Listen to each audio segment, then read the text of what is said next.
निर्मला सीतारमण को आप कैसे गलत कह सकते हैं? वो तो इतनी बढ़िया है कि प्याज और लहसुन के दाम बढ़ जाते हैं तो वो कह देती हैं कि मैं प्याज लहसुन खाती ही नहीं हूँ। कल को कपड़े का दाम महंगा हो जाएगा तो मैं कपड़े पहन। एक मंत्री से आप पूछ लो कि भैया देश में मंदी है, वो कहते हैं कहाँ है देश में मंदी, लोग शादी कर रहे हैं, एयरपोर्ट पे भारी भीड़ है, कहाँ है देश में मंदी। ऐसे बेवकूफ मंत्रियों को जब आप संसद तक, पार्लियामेंट तक लेके जाओगे ना तो देश की स्थिति यही होगी जो आज बना दी है। स्मृति ईरानी से पूछ लिया गया कि मनमोहन सिंह की सरकार में तो आप फुल नागिन डांस करती थी, यूं यूं करके पूरा नागिन डांस, कभी सिलेंडर लेके बैठ जाती थी, कभी कुछ लेके बैठ जाती थी। अब जब आपकी सरकार में पेट्रोल के दाम बढ़ रहे हैं तो आप क्यों नहीं कर रही? तो वो जवाब देते हैं कि पेट्रोल बाहर से आता है, पेट्रोल बाहर से आता है इसलिए इसकी कीमत पे हमारा कोई असर नहीं है। आप एक बात बताइए, मनमोहन सिंह की सरकार में क्या उनके घर में हैंडपंप लगा हुआ था कि हैंडपंप चलाए? हमारे देश के अंदर मैं आपको बता दूं कि अगर इतना लाखों करोड़ों रुपया ट्रंप के स्वागत के लिए खर्च हुआ है, अगर यही देश के विकास के लिए खर्च होता तो शायद आज इतनी बड़ी दीवार बनाने की जरूरत नहीं पड़ती प्रधानमंत्री जी को। आज ये दीवार बना दी इन्होंने अमीर और गरीब के बीच। आप एक बात बताइए प्रधानमंत्री जी, आप जातिवाद की दीवार खड़ी कर देते हैं, आप अमीर गरीब के बीच दीवार खड़ी कर देते हैं। आप प्रधानमंत्री हैं, राजमिस्त्री हैं जो दीवार बनाने में लगे हुए हैं। एक हमारे माननीय गृह मंत्री साहब जो पहले तड़ीपार थे, अब वो कंडक्टर हो गए हैं।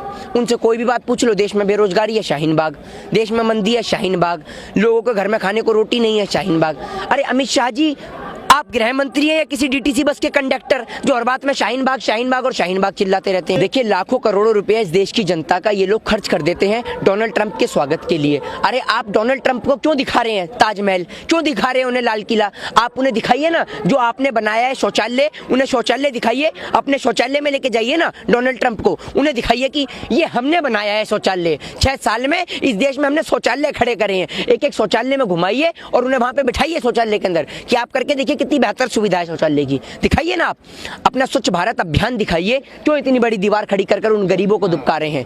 भक्तों का ये मंजर पैदा हो गया है कि अगर सोचिए आपने दीवार तो खड़ी कर दी, अगर वो आके गरीब इस दीवार के ऊपर बैठ गए फिर क्या होगा, ये भी तो सोचिए। और आप देखिए कि 75 लाख लोग डोनाल्ड ट्रंप को देखने के लिए आ रहे हैं। लोग खाली हैं तभी तो डोनाल्ड ट्रंप को देख रहे हैं। वो तो शुक्र मानिए आप, लोगों ने यूं नहीं कहा, भक्तों ने यूं नहीं कहा, अंधभक्तों ने, कि भैया दिल्ली खाली है, दिल्ली खाली है 24 फरवरी को।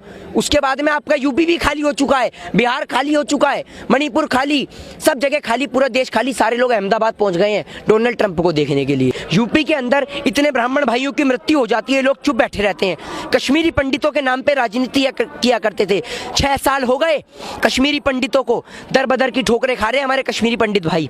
मैं भी खुद ब्राह्मण परिवार से हूँ और मुझे भी दर्द होता है जब बात कश्मीरी पंडितों की आती है। उनके लिए कोई नीति, कोई नियम, कोई कानून नहीं। सीए, एनआरसी और एनपीआर ला सकते हैं, कश्मीरी भाइयों के लिए कोई नियम, कोई कानून नहीं।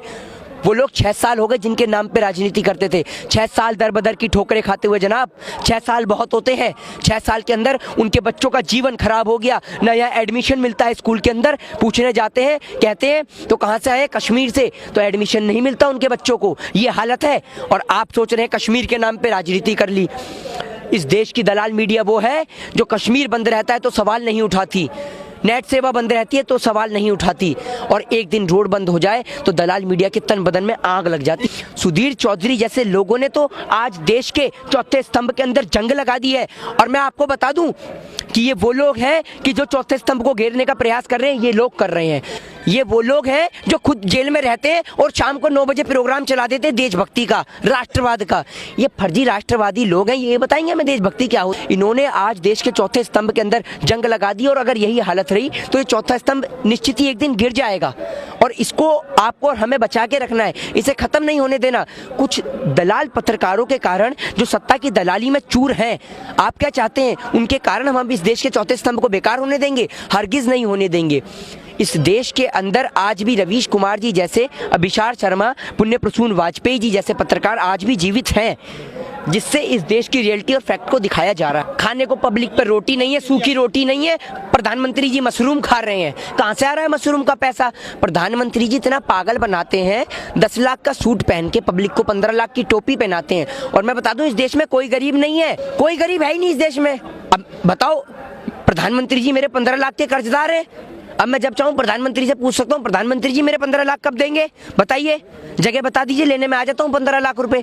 इस देश का प्रत्येक व्यक्ति के कर्जदार है इस देश के प्रधानमंत्री 15 लाख रुपए। अब आप कहेंगे 15 लाख रुपए तो मात्र जुमला था, तो आप एक बात बताइए, बेहतर शिक्षा, बेहतर स्वास्थ्य का जुमला नहीं था? सभी कुछ प्रधानमंत्री जी जुमला ही देते हैं। प्रधानमंत्री जी का ऐसा था, पहले आम चूसते थे, अब देश की गरीब जनता का खून भी चूस रहे हैं आम के साथ में। 45 साल में अनएम्प्लॉयमेंट सबसे ज्यादा, 40 साल में खपत रेट सबसे कम। ये है आज देश की स्थिति। आज देश के अंदर अंबानी और अमीर हुआ जा रहा है, अडानी और अमीर हुआ जा रहा है। रोजगार दिख रहा है आपको कहीं? हालांकि रोजगार प्रधानमंत्री जी ने सबको दिया, पर अब गलती हमारी है, हम लोग उसका लाभ नहीं उठा पाए। प्रधानमंत्री जी ने तो कहा है, सुबह में आप चाय बेकिए, दोपहर में पकोड़े तल लीजिए और रात में चौकीदारी कर लीजिए, हो तो गया रोजगार। प्रधानमंत्री जी ने कहा है, पर लोग उस रोजगार का लाभ नहीं उठा पा रहे हैं। अमित शाह जी ने तो अपने बेटे को दे दिया रोजगार, उन्होंने तो बीसीसीआई में उन्होंने सेक्रेटरी बना दिया। बस बाकी देश की गरीब जनता जो मर्जी करे वो करती रहे। अब आप देख लीजिए, देश के जो प्रधानमंत्री जी हैं नरेंद्र मोदी जी, वो तो भैया इतना झूठ बोलते हैं कि आपको समझ में नहीं आएगा कि भैया उन्होंने क्या बोल दिया, वो उन्हें समझ में नहीं आता। एक आपके चैनल के माध्यम से एक व्यक्ति की तलाश है मुझे, एक वो सफेद कलर की टोपी लगाए हुए लोकपाल की मांग किया करता था, वो जिंदा है या अभी नहीं? मैं बता दूं, वो अन्ना हजारे भी जिंदा है, वो किरण बेदी भी जिंदा है, मर बेचारा वो लोकपाल गया जिसके लोग मांग किया करते थे। अन्ना हजारे न जाने कहाँ खो गया।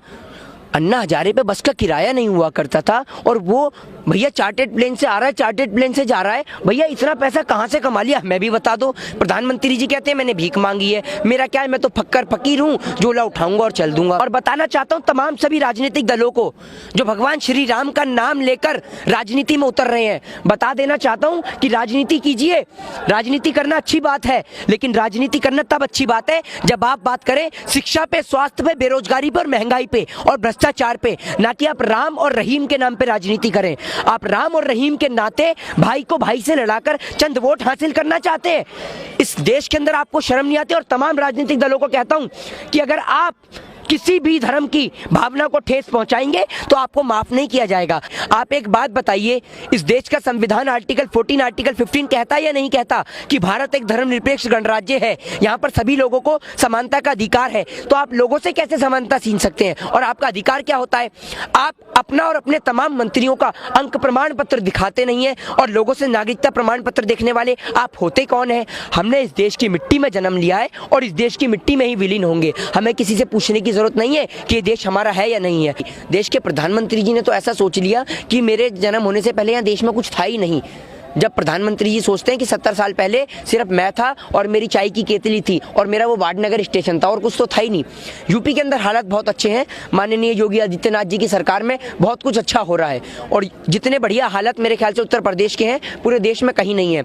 उत्तर प्रदेश के इतने बढ़िया हालत हैं कि जो एक इंजीनियर है वो सांड पकड़ कर ला रहा है और पुलिस वाले शादी का टेंट उखाड़ रहे हैं। इतनी बढ़िया हालत है उत्तर प्रदेश में माननीय योगी आदित्यनाथ जी की सरकार में, इतना बढ़िया उन्होंने माहौल पैदा कर दिया है। तो देश के माननीय गृह मंत्री जी अमित शाह जी जो गली गली जाकर घर घर जाके पर्चे बांट सकते हैं, प्रचार कर सकते हैं, मेरा मानना है वो यहाँ आकर बहनों से बात भी कर सकते हैं। उनके पैर में मेहंदी तो लग नहीं रही है और मुंह में रसगुल्ला तो है नहीं जो वो यहाँ चलकर नहीं आ सकते और बात नहीं कर सकते। जब वो जाकर इतना प्रचार कर सकते हैं, पर्चे बांट सकते हैं, और इस देश की जनता ने जब इतना बड़ा माइंडेड उन्हें दिया है, तो मेरा मानना यह है कि उनका फर्ज बनता है कि यहाँ आए और लोगों से संवाद करें, और लोगों को जिन बात की गलत फहमी, आपको लगता है कि कोई गलत फहमी है तो आप उसको आकर दूर करें। सीधी सी सिंपल सी बात है।